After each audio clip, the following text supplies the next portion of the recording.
은혜로운 찬양에 감사합니다. 이번 주에 우리 다음 세대들이 성경 봉독을 계속했는데요. 우리 혁환이 형제가 고집을 부려가지고 오늘 성경 봉독 본인이 하겠다고 그렇게 해서 아주 연습을 많이 하고 와서 오늘 성경 봉독을 했습니다. 여러분께서 많이 우리 혁환이 형제 늘 방송을 위해서 애쓰고 수고 많이 합니다. 많이 격려해 주시기를 부탁드립니다. 오늘 영광 성경 통독대학 우리가 이제 드디어 오늘 신명기의 완성판이라고 이야기할 수 있는 열왕기 상하 우리 왕정시대 이야기를 같이 함께 나누려고 합니다. 신명기부터 시작해서 여호수아, 사사기, 룻기, 그 다음에 사무엘상하, 열왕기 상하까지 이어지는 대구약 역사의 파노라마의 이야기, 그 역사의 이제 본격적인 왕정 시대가 이제 펼쳐지게 됩니다. 자, 여러분이 평소에 알고 있었던 열왕기상 말씀과 오늘 우리가 함께 나누며 생각할 수 있는 열왕기상은 어떤 말씀일까요? 이런 말이 있습니다. 사무엘서 한나의 통곡기도 사무친다.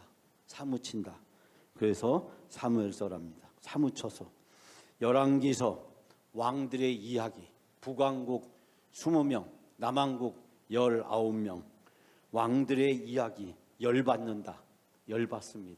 하나같이 다 우상 숭배하고 하나같이 하나님께 불순종하고 하나같이 백성들을 올바로 다스리지 못하고 결국 열강들에 의해서 굴욕을 당하는 이 남북 왕국 시대의 왕들의 이야기, 열왕기, 이 왕들 모습만 보면 열받는다. 역대기. 여러분, 남북 왕국으로 분열한 이스라엘 백성이 멸망을 당하고 바벨론의 포로로 붙잡혀갑니다. 그러나 하나님은 그런 이스라엘 백성을 버리지 아니하시고 바벨론에서 이스라엘 백성을 해방시켜 주시고 다시 시온으로 돌아올 수 있도록 인도해 주십니다. 역대기, 역시 하나님이시다라고 하는 것을 발견하게 됩니다. 자, 사무엘서, 열왕기, 역대기, 제가 여러분에게 약간 재미있게 하려고 제가 말을 만들어서 설명을 했는데요. 이스라엘의 왕정의 구체적인 시대는 이제 어떻게 펼쳐지게 될까요? 자, 우리가 지난번에 제가 여러분에게 알렉산드리아 도서관 얘기를 잠깐 했습니다. 이 70인역이라고 하는 이 성경책이 이제 중요한 것은 바로 히브리어로 되어 있는 구약 성경을 헬라어란 말은 곧 그리스어죠. 이 그리스어로 번역했다. 이게 무엇을 의미하냐면 당시 세계적으로 공용어로 쓰여지던 언어가 그리스어, 헬라어였습니다. 그렇기 때문에 이 히브리 사람들만 읽을 수 있는 이 히브리어가 이제 디아스포라, 즉 유대인들이 세계 곳곳에 흩어지게 되었는데 그곳에서 태어난 2세, 3세들은요 바로 히브리어를 잘 몰랐어요. 그래서 이스라엘은 중요한 위기에 봉착하게 됩니다. 그것은 뭐냐면 다음 세대들에게 영적 유산을 물려주지 못하는 그런 위기에 처하게 됩니다. 왜냐하면 성경이 히브리어인데 이 성경을 읽지를 못하고 성경을 읽어줘도 무슨 뜻인지를 알지 못하는 이 2세대, 이 3세대 디아스포라의 세계 곳곳에 흩어져 있는 그 유대인들에게 성경을 읽게끔 하기 위해서 이집트 알렉산드리아라는 그 해안 도시, 지중해 연안에서 당시 최고의 도시였던 이 알렉산드리아에서 바로 이 성경을 그리스어, 헬라어로 번역한 일이 생깁니다. 만약에 이때 이 성경이 번역되지 않았으면 어떻게 되었을까? 이 디아스포라에 살고 있었던 수없이 많은 유대인들은 성경을 알지도 못하고 읽지도 못했을 것입니다. 심지어 이 디아스포라, 즉 알렉산드리아에 있는 그 유대인들이 10만 명이 넘었다라고 하는 그런 이야기가 있습니다. 자, 이 70인역이라고 하는 새롭게 번역된 성경은 바로 이 사무엘상을 제1열왕기다라고 이야기합니다. 즉 왕정이 어떻게 시작이 되었는가? 지난번에 우리 함께 나눴듯이요. 엘리에서 사무엘로, 사무엘이 사울과 다윗을 안수하는, 그래서 왕정의 탄생과 시작의 이야기가 이 사무엘상에 있는데, 이 사무엘상을 제1열왕기라고 한다. 그리고 제2열왕기는 사울 왕이 비극적으로 죽음을 맞이하게 되고 다윗이 등극하여서 통치를 하게 되고, 그 다윗을 통해서 이제 하나님이 이스라엘 국가의 기틀을 세우게 됩니다. 그렇지만 다윗도 범죄하게 되고 말년에 어려움을 많이 겪게 되는 이야기를 소개하고 있습니다. 이 사무엘하는 곧 다윗 이야기를 우리에게 소개하고 있습니다. 그래서 이 사무엘하를 제2열왕기라고 이야기한다. 즉 사무엘상이 왕정이 탄생했다면 이 사무엘하는 왕정의 틀을 잡는 그런 이야기를 소개하고 있습니다. 그리고 제3열왕기, 오늘 우리가 이제 함께 나눌 말씀인데요. 다윗의 죽음과 함께 솔로몬이 등극하게 되고 다윗에 의해서 국가의 기틀을 잡았던 이스라엘이 번영을 구가하게 됩니다. 우리가 솔로몬 하면은 보물이 생각나잖아요. 우리가 어렸을 때부터 정말 이 솔로몬의 보물, 솔로몬과 시바 여왕, 이런 영화를 흑백 텔레비전을 통해서 많이 봤잖아요. 그래서 우리가 이 솔로몬 하면 왠지 지혜롭고 보물이 생각이 나는, 그처럼 이스라엘이 가장 번성을 하게 됩니다. 그런데요, 물질적 번성은요, 영적 타락으로 이어지게 됩니다. 이 솔로몬은 여러 나라와 동맹을 맺고 여러 나라와 정략적으로 결혼을 하게 됩니다. 그러다 보니까 무슨 일이 생기냐면, 이 시집 오는 왕비들이요, 올 때 그냥 오는 게 아니라 그 나라의 문화도 가져오죠. 그 나라의 종교까지도 가져오게 됩니다. 결국 예루살렘 곳곳에 이 왕의 비들이 살던 그 처소마다 각 나라의 여러 신상들이 세워지게 되는 결과를 초래하게 됩니다. 경제적으로 번성을 하고 외교적으로 군사적으로 강국이 되었습니다. 이때만 하더라도 전략적으로 이 바벨론 지역이나 저 애굽 지역이 상당히 소강 상태를 머물러 있었기 때문에 이 당시의 정치적 공백 사이에서 이 다윗과 솔로몬 제국이 성장을 하게 됩니다. 그런데요, 바로 그 솔로몬에 의해서 부흥되었던 나라가 어떻게 되었을까? 우리가 오늘 함께 배우게 될 것이고요. 제4열왕기, 이제 다음 주에 함께 나누게 될 것인데, 이 분열된 왕국은 어떻게 되었을까? 바벨론과 아수르에게 멸망을 당하는 비극적 이야기를 이야기하고 있습니다. 결국 여러분, 제1열왕기부터 제4열왕기까지 바로 이스라엘의 왕정시대의 시작과 번성과 그리고 분열과 멸망의 과정을 우리에게 소개해 주고 있습니다. 그래서 오늘은 제3번째 열왕기를 이야기를 하려고 하는데요. 자, 우리가 여기서 우리가 생각하는 것은 바로 이스라엘의 지도자들이 세워지고 사라져가는 그런 과정을 소개합니다.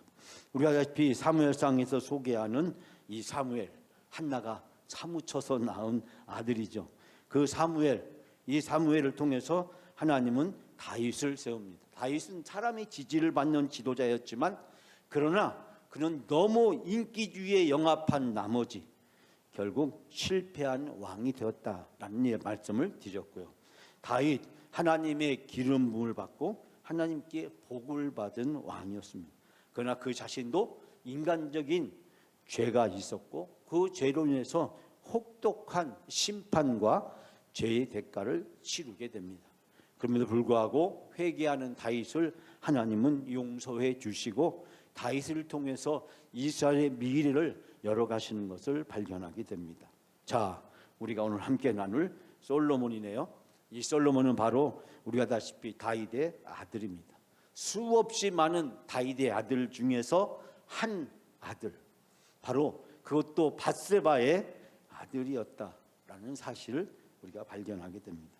즉 다윗의 뒤를 이어서 계승받은 왕이 되는데, 하나님께서는 그의 아버지 다윗의 왕자에 앉으니 그의 나라가 심히 견고하니라. 이 솔로몬이 왕위에 올랐을 때 하나님이 축복해 주시고 이스라엘이 번성할 수 있는 놀라운 은혜를 부어 주십니다. 그러나 안타깝게도 솔로몬 사후에 이스라엘은 남북 왕국으로 분열하게 되고, 분열된 남북 왕국은 이제 열강들에 의해서 결국 멸망을 당하는 비극적인 결과를 낳게 됩니다. 이스라엘의 왕정이 탄생해서 번성하고 그리고 종말을 향해서 갈 때 하나님께서 늘 세우는 지도자들이 있었고, 그 지도자들이 하나님이 세우신 사명을 잘 감당했을 때 국가는 번영했지만, 그러나 그 지도자들이 하나님이 세워주신 사명을 감당하지 못하고 죄를 지었을 때 바로 하나님의 심판을 피할 수 없었다라는 사실을 발견하게 됩니다. 이에치카라는 사람은 그런 얘기를 했어요. 역사는 나와 적과의 끊임없는 싸움이다 라는 이야기를 했는데요, 이처럼 이스라엘의 지도자들이 건강하고 주어진 사명을 잘 감당할 때 번성하게 됐지만, 이 지도자들이 죄를 범하고 지도자들이 사명을 감당하지 못했을 때 주변에 있는 적들에게 공격을 받고 어려움을 당하게 되고, 심지어는 나라가 망하게 되는 일까지도 겪게 된다라는 것을 발견하게 됩니다. 자, 이스라엘의 역사 여러분이 지금까지 많이 들어서 알고 있었는데요, 자, 우리가 이제 이번 주와 다음 주에 걸쳐서 두 번에 걸쳐서 열왕기 상하를 같이 함께 나누려고 합니다. 사실 열왕기 상하의 내용은 수없이 많은 왕들이 등장을 하지만 그 메시지의 내용은 크게 간단하고 구분되어 있는 것을 발견하게 됩니다. 자, 열왕기 상의 내용은요, 크게 둘로 나누어지게 되는데요, 이 통일 왕국과 그리고 이 분열 왕국 이야기를 소개하고 있습니다. 자, 뒤에서 자세하게 설명을 하겠지만 열왕기 상 1장부터 22장까지 있죠. 여러분 읽었거나 지금 읽고 계시죠? 못 읽으신 분들은 이번 주 중에 열왕기상 1장부터 22장까지를 한번 읽어보시기 바랍니다. 이스라엘의 왕들이 어떻게 번성하게 되었는지, 그리고 그 번성한 왕국은 어떻게 분열되었는지를 이제 소개하고 있습니다. 다음 주에 우리가 이제 분열 왕국과 또 유다 왕국을 다루게 되겠죠. 자, 이 모든 것은 바로 다윗의 죽음으로부터 이제 시작되는 것을 발견하게 됩니다. 자, 열왕기 상하 내용을 조금 자세한 내용이 어떤 내용이 있을까, 우리가 이제 성경을 읽다 보면 우리가 많은 것들을 이제 생각해 볼 수 있게 되는데요. 먼저 이 열왕기상은 이 다윗으로부터 시작이 돼요. 안타깝게도 다윗의 죽음으로부터 시작되죠. 그리고 나서 이제 솔로몬이 왕위에 오르고 솔로몬이 하나님께 복을 받게 됩니다. 솔로몬이 받은 복은 바로 성전을 건축하고 봉헌하는 일이었습니다. 여러분 알다시피 다윗은 성전을 건축하기를 원했지만 그러나 그에게 성전 건축의 기회가 주어지지 않았습니다. 그러나 그의 아들 솔로몬을 통해서 주어지게 되고, 다윗은 솔로몬이 성전 건축을 할 수 있도록 많은 준비를 했던 것을 발견하게 됩니다. 이 열왕기상은 순종에 대한 축복의 이야기를 우리에게 소개해주고 있습니다. 하나님이 순종할 때 하나님은 그 순종하는 왕을 통해서 이스라엘 백성에게 복을 주신다라는 것을 이야기하고 있습니다. 그런데 우리가 성경을 읽다 보면 놀라운 사실은 늘 하나님께 복을 받으면 그 받은 복에 감사해야 되는데, 늘 하나님 앞에 받은 복에 인간이 교만해진다라고 하는 것입니다. 그 교만은 배교로 나타나게 됩니다. 즉 하나님께 등을 돌리게 됩니다. 이 솔로몬 시대 가장 넓은 나라의 영토를 갖게 되었습니다. 그리고 많은 나라들과 경제적 교역을 통해서 부유하게 되었습니다. 이스라엘 역사에서 최고로 부유하고 강성했을 때가 솔로몬 시대였다라고 이야기합니다. 여러분, 이 솔로몬 시대의 번성과 부요의 결과는 무엇입니까? 하나님의 축복의 결과입니다. 다윗이 솔로몬이 하나님께 순종했을 때 하나님은 복을 주셨습니다. 그런데 그 하나님이 주신 복이 마치 자기의 힘으로 자기의 노력으로 된 것처럼 인간은 교만에 빠지게 됩니다. 솔로몬은 그 하나님의 부유와 번성함을 통해서 향락적인 삶에 빠지게 되고 예루살렘에는 우상이 번성하고 창궐하게 됩니다. 결국 하나님의 도성이요 하나님을 섬겨야 될 그 예루살렘이 그리고 성전이 있었던 그 거룩한 성 예루살렘이 우상들로 도처에 타락하게 되는 것을 발견하게 됩니다. 여러분, 영적 타락은요 반드시 정치적, 사회적 타락으로 불러온다라고 하는 것을 우리는 수없는 역사의 이야기들을 통해서 발견하고 우리 한국의 근현대사를 통해서도 우리는 발견하게 됩니다. 통일 왕국의 그 번성과 부요는 얼마 가지 못하고 솔로몬 사후에 이스라엘의 왕국은 분열하게 됩니다. 자, 그거에 비해서 열왕기하는 이제 우리 다음 주에 나누게 될 건데요. 열왕기상과 열왕기하를 우리가 비교해서 읽다 보면 하나님은 우리의 참된 왕이신가? 왕이 하나님을 대신할 수 있는가? 이 질문을 열왕기는 끊임없이 던집니다. 즉 수없이 많은 왕들, 북왕국의 20명의 왕, 그리고 남왕국의 19명의 왕들을 우리에게 소개해 주고 있는데 그 수없이 많은 왕들의 이야기를 여러분이 읽으면서 느끼게 되는 것은 이 왕들이 하나님의 대리자인가? 하나님의 대리자로서 주어진 사명을 깨닫고 있었는가? 그 사명을 제대로 감당했는가? 라고 하는 질문을 우리는 봉착하게 됩니다. 여러분, 열왕기상하를 읽으시면서 그 질문을 한번 던져보십시오. 왕이 하나님의 대리자인가? 왕이 하나님의 대리자로서 자기에게 주어진 사명과 소명을 온전히 감당했는가? 그것을 감당할 때 어떤 일이 생겼는가? 그것이 감당하지 못했을 때 어떤 일이 생겼는가? 우리는 생각해 볼 수 있게 됩니다. 자, 그림으로 간단하게 열왕기 상하의 내용을 살펴본다면 특별히 우리가 몇 가지를 살펴보죠. 첫 번째 소개하고 싶은 이 그림은요. 갑자기 제가 이 그림을 그린 화가 이름이 생각이 나지 않는데요. 자, 솔로몬이 왕위에 등극하는 그런 모습을 소개하고 있습니다. 이 대부분이 이런 그림은 상상에 의해서 그려진 그림이고 이 화가가 살던 당대 시대를 반영하고 있다라고 하는 이 전제 조건이라는 사실을 기억해야 됩니다. 그러니까 이 그림은 사실이 아닌 거죠. 다만 이 작가가 그 성경을 배경으로 상상해서 그린 그림이기도 합니다.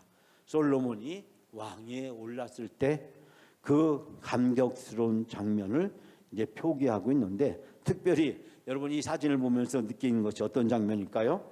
바로 솔로몬의 재판을 소개하고 있습니다. 솔로몬이 두 여자를 그리고 한 아기를 놓고 누가 진짜 엄마인가? 라고 하는 이 재판이 벌어지잖아요. 제가 이 재판 내용을 여러분에게 설명할 시간은 없습니다. 뒤에서 잠깐 나오기 때문에요. 자, 두 번째는 바로 솔로몬의 성전과 이제 궁궐의 모습을 발견하게 됩니다. 자, 뭐 이런 것도 고고학적으로 여러 가지를 반영했지만 사실이라고 하기에는 너무나 많은 것들이 차이가 있는 것을 보게 되지만 어쨌든 우리로 하여금 이 솔로몬의 시대의 성전과 궁궐의 모습은 어떠했을까? 우리가 한번 좀 상상할 수 있는 그런 시간을 만들어 주기도 합니다. 이스라엘이 가장 번영했을 때 바로 하나님은 솔로몬을 통해서 성전을 짓잖아요. 여러분 아시다시피 솔로몬 성전은 첫 번째 성전이잖아요. 이 두 번째 성전은 바벨론 포로부터 귀환한 후에 지어졌던 스룹바벨 성전. 그리고 세 번째 성전은 바로 이둠의 이방인 의해서 유대인들에게 환심을 살려고 지었던 세속화된 성전, 바로 헤롯 성전이 있었죠. 예수님이 보셨던 성전은 바로 이 헤롯 성전이었고, 이 헤롯 성전은 파괴된 뒤에 지금은 그 일부 벽만 남아있는 것을 발견하게 됩니다. 이스라엘 백성들에게 있어서 성전이라는 것은 무엇일까요? 우리가 여러 가지 성경 말씀을 통해서 많이 나누어서 알고 있는 내용이죠. 솔로몬이 바로 이제 성전을 하나님께 봉헌하는 그 감격스러운 장면이 사실 열왕기에도 소개되고 있고 역대기에도 소개되어 있습니다. 그러니까 역대기서 말씀을 나눌 때 다시 한번 이 성전 봉헌의 장면을 같이 함께 나누려고 합니다. 그렇지만 여러분, 어떤 결과를 초래하게 됩니까? 바로 이 솔로몬은 우상 숭배에 이제 빠지게 되는 것을 발견하게 됩니다. 이 세노아 콩가라는 분이 1750년에 그렸던 이 솔로몬의 우상 숭배하는 모습, 이 솔로몬의 궁전이 하나님께 찬양을 하는 영광으로 가득해야 되는데 온갖 잡다한 우상 숭배로 가득 찬 이 솔로몬의 말년의 모습을 이 사진은 보여주고 있습니다. 하나님이 주신 축복이 우상 숭배로 변질되어진 그 안타까운 모습을 발견합니다. 뿐만 아니라 남북 왕국으로 분열된 그 솔로몬 사후에 북왕국 그리고 남왕국도 역시 우상 숭배로 전락해 가는 모습을 소개하고 있습니다. 이 사진은 북왕국 10지파를 대표하는 바로 여로보암이 우상 숭배에 빠지는 모습을 우리에게 그려주고 있습니다. 자, 제가 이 그림 5장으로 이 열왕기 상의 모습을 우리가 잠깐 살펴보았습니다. 자, 열왕기 상이 우리에게 주는 모든 내용을 한 장의 차트로 표현한다면 이렇게 표현할 수 있습니다. 자, 제가 이것을 이제 크게 하나씩 이제 확대했는데요. 자, 열왕기 상이 주고 있는 가장 중요한 메시지는 바로 왕국의 분열에 대한 내용을 소개하고 있고, 이 핵심 인물은 바로 솔로몬입니다. 하나님께서는 이 다윗 왕의 죽음 이후에 솔로몬을 왕으로 세우시고 솔로몬을 통해서 번성과 부요를 주십니다. 솔로몬은 하나님이 주신 지혜로 나라들의 번영을 이끌었지만 그러나 솔로몬 사후에 나라는 분열된다라는 이야기를 소개해주고 있습니다. 자, 여기에서 이 열왕기 상하가 주는 주요 메시지는 무엇일까요? 자, 그 내용을 우리가 이제 살펴보려고 하는데, 열왕기 상은 이제 크게 둘로 나눠집니다. 1장부터 11장까지 앞부분은요, 통일 왕국에 대해서 이야기하고 있어요. 즉 솔로몬에 의해서 통치되는 이스라엘의 그 통일 왕국의 모습을 이야기를 해주고 있고, 그리고 12장 바로 이 열왕기 상의 분수령을 이루는 성경이기도 하죠. 이 11장에 왕국의 분열되는 내용을 소개하고 있고, 그리고 22장부터 22장 끝까지가 분열 왕국의 모습을 이야기해주고 있습니다. 그런데요, 이 열왕기상을 읽으면서 우리가 접하게 되는 메시지는 순종할 때 하나님은 복을 주시지만 불순종할 때 하나님은 저주를 내리신다라는 사실을 발견하게 됩니다. 사실 이 메시지는 신명기부터 시작해서 여호수아, 사사기, 룻기, 사무엘상하, 열왕기상하까지 일관적으로 흐르는 중요한 메시지가 순종하면 복을 받고 불순종하면 심판과 저주를 받는다라는 메시지를 소개하고 있습니다. 이러한 역사관을 이스라엘 백성이 갖게 된 것은요, 바벨론 포로에 가서 그발 강가에서 강제 노역을 당하게 됩니다. 그때 슬피 울면서 강제 노역에 시달리던 이스라엘 백성이 지난 일을 생각해 보게 됩니다. 왜 우리가 어떻게 하다 이렇게 쫄딱 망해가지고 나라는 망하고 우리는 포로로 이 먼 나라까지 붙잡혀 와서 이렇게 강제 노역을 당해야만 되는가? 그래서 바벨론 포로로 붙잡혀 가서요, 이스라엘 백성이 지나간 일들을 돌이켜 보니까 순종하면 복을 받고 불순종하면 저주를 받는다는 사실을 깨닫게 된 것입니다. 그래서 그 관점에서 이스라엘 백성들이 역사를 보고 이제 쓰여지게 됐는데 그것이 바로 열왕기상의 말씀입니다. 자, 열왕기상에서 제가 여러분에게 꼭 추천하고 싶은 두 말씀이 있는데요. 자, 우리가 다시 한번 열왕기상 9장 4절에서 5절 아까 읽었기 때문에 그냥 읽지 않겠습니다. 자, 여기에서 첫 번째 등장한 사람이 누구예요? 내 아버지 다윗의 행함같이 마음을 온전히 하고 바르게 하여. 이 말씀이 굉장히 사실 중요한 말씀인데요. 왜냐하면 이스라엘의 왕들의 기준은 다윗이기 때문에 그렇습니다. 그래서 모든 왕들의 그 잘했느냐 못했느냐 성공과 실패의 기준은요 다윗처럼 행했느냐 다윗처럼 행하지 않았느냐에 달려 있습니다. 그래서 다윗처럼 행한 왕들은 좋은 왕으로 인정을 받게 되고 다윗처럼 행하지 못한 왕들은 이제 나쁜 왕으로 심판을 받게 됩니다. 근데 그 다윗의 행함 그것이 뭐냐면요 바로 순종이었습니다. 즉 순종했느냐 하나님께 순종했느냐 순종했으면 오늘 바로 이 9장 이 5절 말씀에 이스라엘의 왕에서 올 사람이 내게서 끊어지지 아니하고 영원히 견고하게 된다. 즉 끊어지지 않고 영원히 견고하게 된다는 축복을 주신다는 것입니다. 즉 열왕기상에서 강조하고 있는 것은 순종하면 복을 받는다라는 내용을 말씀을 하고 있습니다. 그 결과 순종하지 않으면 어떻게 되느냐? 자, 열왕기상 11장 1절 말씀 우리가 영상을 통해서 다 같이 한번 읽어볼까요? 여호와께서 솔로몬에게 말씀하시되 내게 이러한 일이 있었고 또 내가 내 언약과 내가 내게 명령한 법도를 지키지 아니하였으니 내가 반드시 이 나라를 내게서 빼앗아 내 신하에게 주리라. 여러분 결국 솔로몬 사후에 이스라엘 백성이 둘로 분열하게 되는 것을 발견하게 됩니다. 하나님이 누구에게 하신 말씀이에요? 솔로몬에게. 내가 죽고 난 후에 너의 나라는 둘로 분열될 것이다. 그 이유가 뭐냐면 내가 내 언약과 내게 명령한 법도를 지키지 아니하였기 때문이다. 하나님이 주신 풍요와 번성의 축복을 솔로몬이 우상을 바꾸고 영적으로 타락함으로써 결국은 솔로몬 왕 사후에 나라가 둘로 분열된다는 이야기를 소개하고 있습니다. 아까도 잠깐 소개했지만 이 열왕기상의 내용은 바로 이 세 가지를 나눌 수 있습니다. 그래서 통일 왕국 이야기 1장부터 이 9장까지 솔로몬이 왕이 돼서 국가가 어떻게 번성하게 되었는지 그리고 마지막으로 솔로몬의 죄와 죽음을 9장에서 소개하고 있습니다.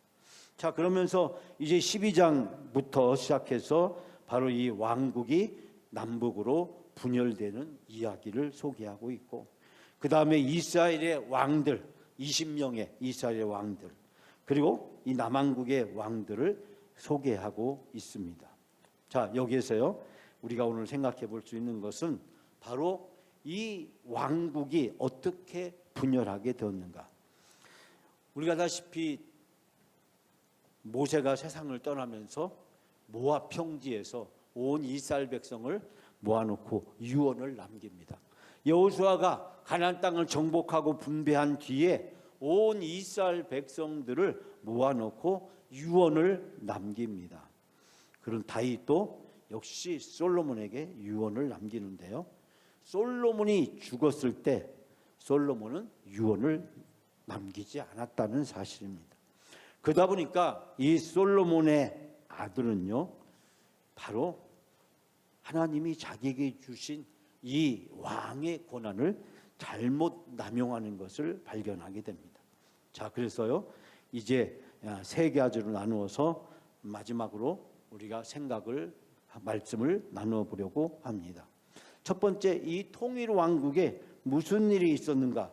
통일 왕국이 번성할 수 있었던 가장 중요한 이유는 무엇이었을까? 자, 제가 3장 11절부터 이 14절 사이에 말씀의 내용인데요. 사실 이 말씀의 내용은 바로 솔로몬의 재판에 관한 내용입니다. 즉 하나님께서 솔로몬에게 지혜를 주십니다. 솔로몬이 하나님께 지혜를 구했어요. 솔로몬이 자기에게 부를 구한 것도 아니고 어떤 군사력을 구한 것도 아니고 하나님께서 주신 이 왕의 통치를 잘하기 위해서 지혜를 달라고 기도했고 그 지혜를 주심으로써 3장 14절에 이렇게 하나님이 솔로몬에게 이야기합니다.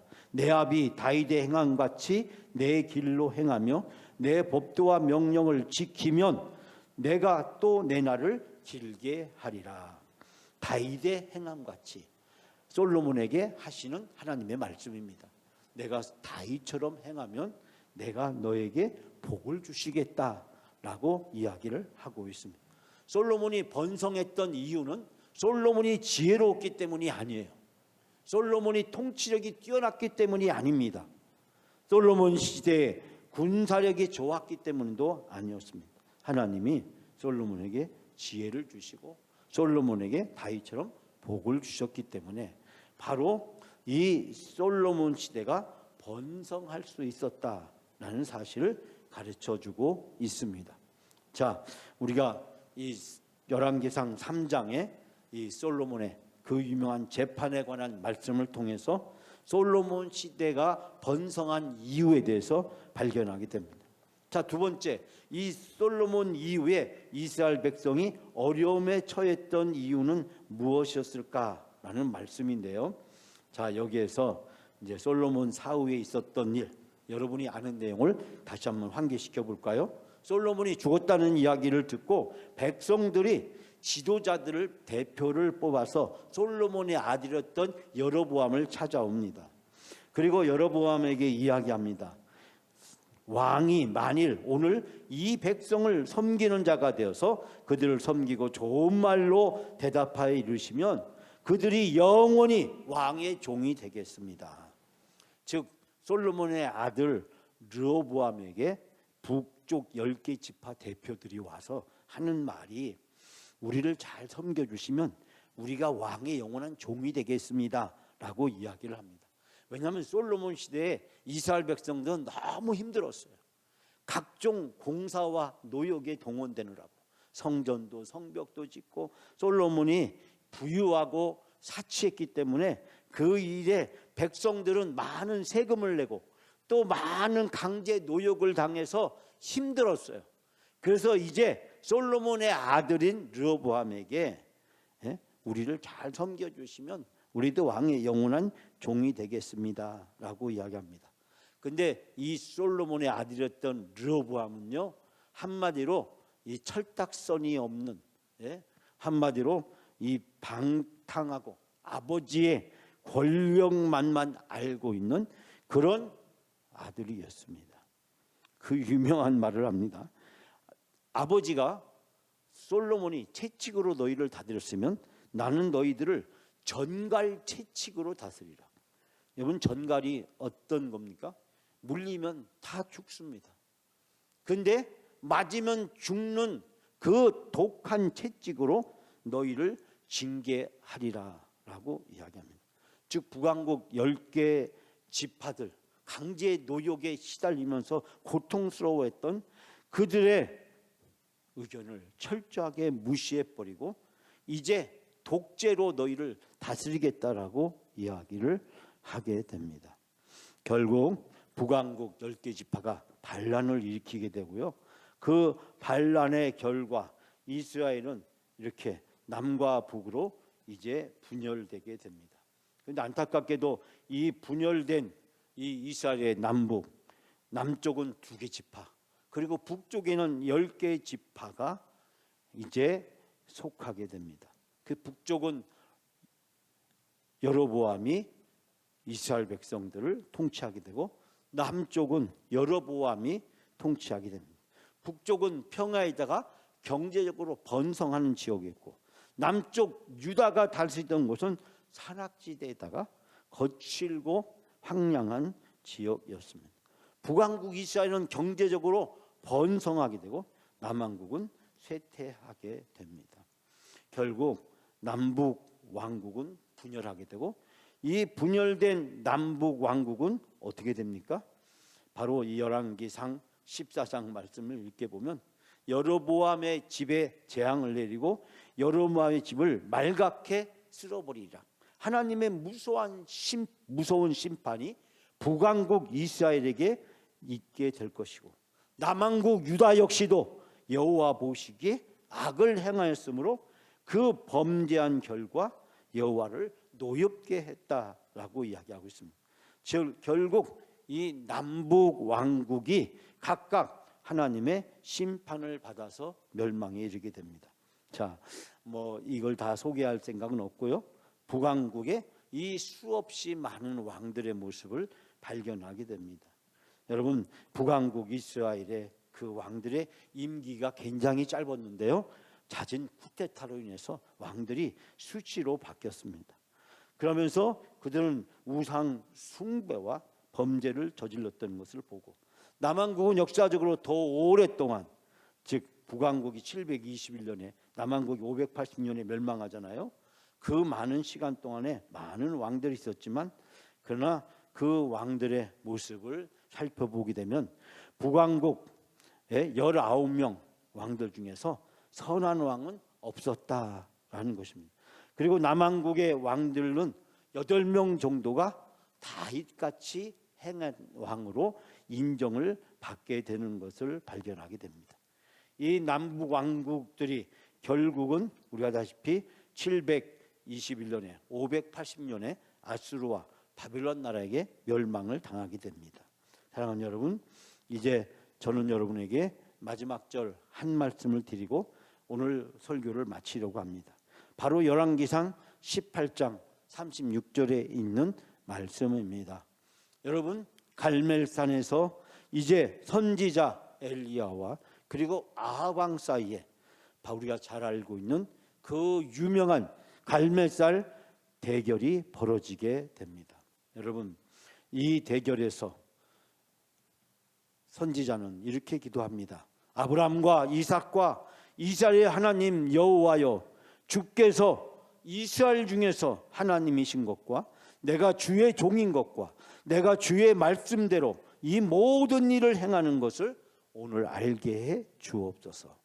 여러분, 선지자와 그리고 이스라엘의 왕과의 사이에서 목숨을 건 대결을 이 갈멜산 정상에서 펼치게 됩니다. 이 전투의 대결의 가장 중요한 것은 열왕기상 전체를 흐르고 있는 가장 중요한 메시지를 우리에게 전해주고 있습니다. 하나님이 우리의 왕이시냐, 아니면 왕이나 우상이나 그 다른 것들이 하나님을 대신할 수 있느냐. 열왕기상은 우리에게 그 질문을 던집니다. 누가 진짜 왕이냐, 누가 진짜 하나님이냐, 내가 누구를 선택할 것이며 누구를 섬기겠느냐, 그 질문을 우리에게 던지고 있습니다. 열왕기상은 오래된 이스라엘의 왕정 시대의 이야기, 그리고 수없이 많은 왕들의 이야기를 되풀이하는 것이 아니라 오늘의 시대를 살아가는 우리들에게 내 인생에, 그리고 내가 살고 있는 이 시대의 참된 주인은, 통치자는, 왕은 누구냐, 너는 누구를 왕으로 삼고 살아가고 있느냐, 그 질문을 던지고 있습니다. 사랑하는 여러분, 여러분 인생의 왕은 누구입니까? 여러분이 살아가고 있는 오늘의 시대의 왕은 누구입니까? 여러분은 누구를 왕으로 섬기고 누구를 왕으로 고백하고 누구를 왕으로 모시고 살아가고 있습니까? 수없이 많은 왕들의 이야기를 통해서 그 질문 하나를 던지고 있습니다. 사랑하는 여러분, 하나님만이 우리의 유일한 왕이심을 믿습니다. 오늘 그 믿음으로 살아가시는 여러분의 삶이 되시기를 주님의 이름으로 축복합니다.